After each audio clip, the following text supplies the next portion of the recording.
Hello everyone, welcome to the HardReset channel, and today I'm going to show you how to change Auto Power Off temperature on Sony A6400 camera.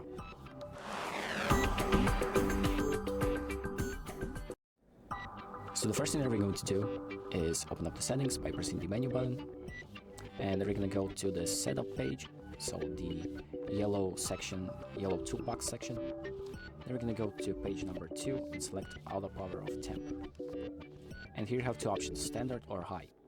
And high is basically it's going to be on for longer even if it's getting like dangerously hot. And standard is it's going to shut off when it's like approaching the threshold of the temperature. So if you want to record longer videos in like high quality or live streaming, for example, with the camera, you want to keep high. But if you're just taking pictures and you want to preserve your camera, you can select standard. So that's about it. Thank you for watching. I hope this video helps, and make sure to like and subscribe.